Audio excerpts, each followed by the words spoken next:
Bonjour, j'ai remarqué lors de mes formations chez différents clients que pas mal de personnes manquaient des bases à l'utilisation des logiciels bureautiques.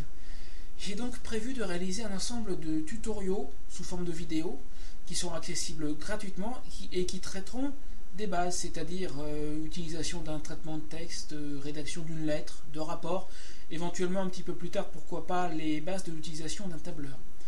Nous allons commencer aujourd'hui avec la rédaction d'une lettre professionnelle.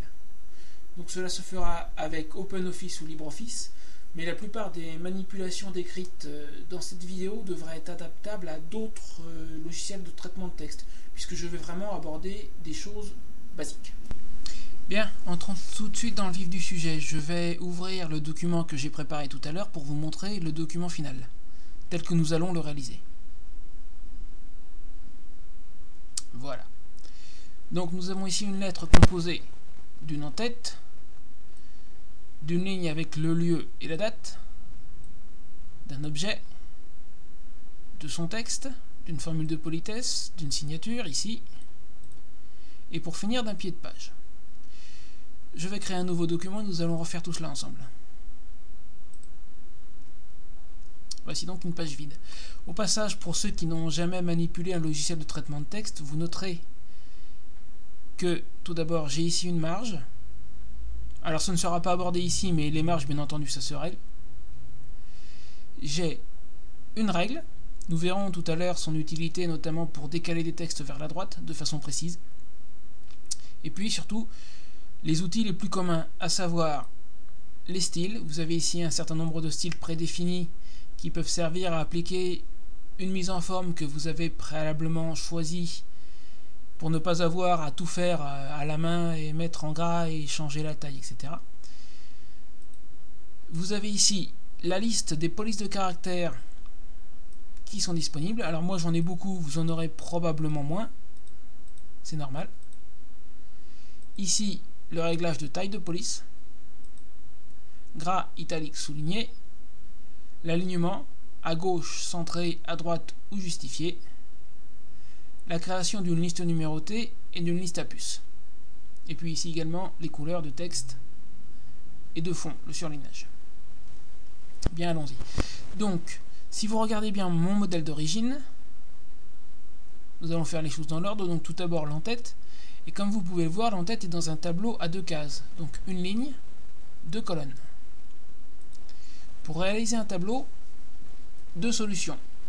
Soit vous allez cliquer sur la petite flèche ici à côté du bouton tableau qui vous permettra dans la liste qui s'ouvre d'aller sélectionner vos deux cases, ou autre solution un peu plus longue, peut-être un petit peu plus fastidieuse mais qui fonctionne très bien aussi, aller dans le menu tableau, insérer un tableau et là sélectionner deux colonnes, une seule ligne et appuyer sur le bouton OK. Les deux méthodes se valent. Donc voici notre tableau. Alors déjà, première petite différence par rapport à mon modèle, si vous regardez bien, c'est que ici la bordure apparaît en grisé. Pourquoi? Parce que j'ai dit à OpenOffice que je ne voulais pas que cette bordure s'imprime. Ici elle apparaît en noir parce que par défaut la bordure d'un tableau est visible et imprimable. Donc nous allons commencer par la rendre non imprimable, c'est-à-dire par supprimer la bordure, et elle ne sera plus visible que pour nous pendant que nous préparons notre document, de manière tout de même à pouvoir manipuler ce tableau, parce que naturellement si on ne le voit pas, il est inutilisable. Mais la bordure ne s'imprimera pas. Donc je sélectionne le tableau en cliquant dans la dernière case, sans lâcher, et en me déplaçant vers la première. Là à présent mon tableau est surligné, toutes ces cases sont sélectionnées. Vous voyez au passage qu'à partir du moment où je suis rentré dans le tableau, une nouvelle barre d'outils est apparue, c'est la barre d'outils tableau, qui permet entre autres, nous allons y venir dans un instant, de gérer les bordures, de gérer la couleur de la ligne de la bordure, ici le style de ligne de bordure, et puis également ajouter ou supprimer des lignes et des colonnes. Donc nous ce qu'on veut faire c'est ne plus avoir de bordure, donc nous allons aller dans l'outil bordure, cliquer comme tout à l'heure sur la petite flèche qui se trouve à côté, et dans la liste qui s'ouvre, sélectionner la première option qui correspond à pas de bordure du tout. Et si je désélectionne mon tableau, vous voyez à présent que les bordures sont en grisé comme dans mon modèle. Si je fais un aperçu avant impression, voilà, mon tableau ne s'imprimera pas comme prévu. Par contre, moi je peux toujours le voir pour le manipuler. Donc dans un premier temps, je vais taper l'adresse de l'expéditeur.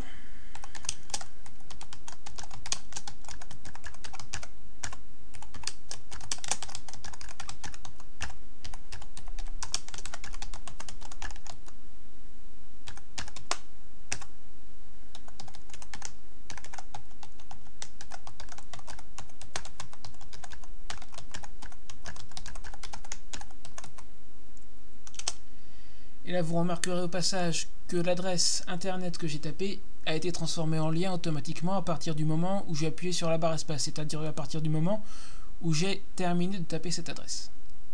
Ensuite, je vais me placer dans la case d'à côté, tout simplement en cliquant dedans. Là, je me retrouve en haut de la case, puisque cette case est pour le moment vide, elle ne contient rien. Je vais, pour me décaler un petit peu, pour m'aligner avec la dernière ligne de l'adresse de l'expéditeur, appuyer 2 ou 3 fois sur la touche Entrée. Voilà, me voilà aligné comme il faut, je peux taper l'adresse du destinataire.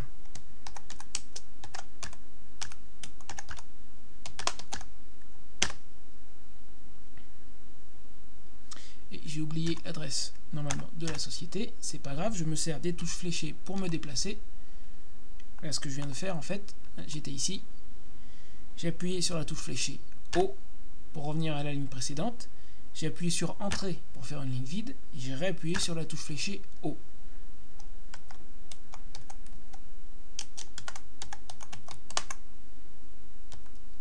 Je redescends, toujours avec les touches fléchées. J'aurais tout aussi bien pu le faire à l'aide de la souris.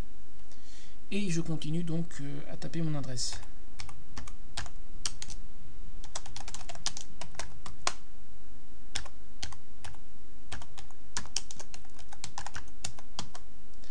Vous remarquerez au passage que pour une simple question d'homogénéité, dans l'adresse de l'expéditeur, je n'ai pas mis de virgule. Ici, sur la deuxième ligne, j'en ai mis une. Alors comme tout à l'heure, je peux me déplacer avec les touches fléchées, ou me placer bien entendu ici avec la souris. Je peux également utiliser les touches droite et gauche pour me déplacer sur la ligne, mais beaucoup plus pratique et beaucoup plus rapide.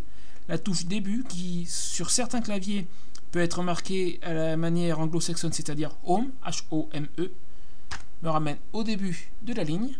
La touche fin, qui également sur certains claviers peut être marquée End, E-N-D, m'amène à la fin.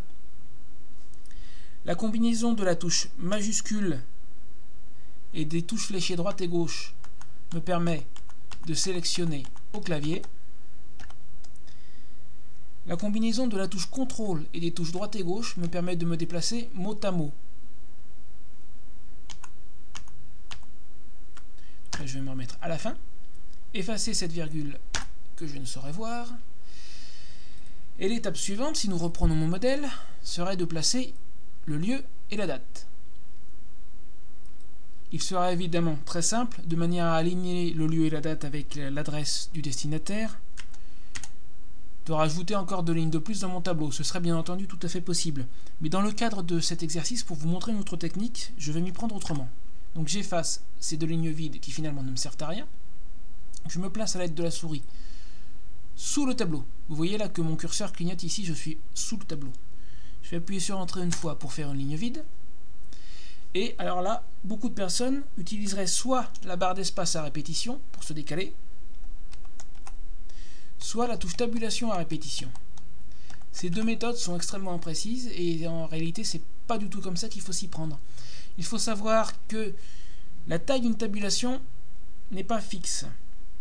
Vous pouvez définir vous-même la taille d'une tabulation de manière à ce qu'en appuyant une seule fois sur la touche tabulation, vous soyez amené directement ici, à l'aplomb à la position qui vous intéresse. Et pour cela, nous allons utiliser la règle dont je parlais tout à l'heure. Vous la voyez ici.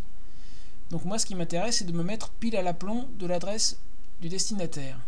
Je vais donc cliquer dans la règle pour y placer une tabulation personnalisée. J'ai cliqué et j'ai lâché immédiatement. Et vous voyez là ma tabulation personnalisée. Elle n'est pas forcément très proprement alignée. Pour la bouger, je vais cliquer sur elle sans la lâcher. Et là, je peux la déplacer et vous voyez que j'ai à présent une aide visuelle qui permet de l'aligner très précisément. Donc la voici parfaitement en place. Je pourrais en définir plusieurs et à ce moment-là, La voilà, j'en ai mis une deuxième. Un premier appui sur la touche tabulation va m'amener à l'aplomb de cette tabulation. Vous voyez ici. Et un deuxième appui à l'aplomb de celle-ci. Supposons que je n'ai plus besoin, finalement je ne veux plus de cette tabulation-ci. Je clique dessus sans la lâcher, je la tire vers le bas, et une fois en dessous, je la lâche. Et là, elle a disparu. Donc je vais à présent pouvoir mettre mon lieu et ma date. De combien sommes-nous? Le 23 mars.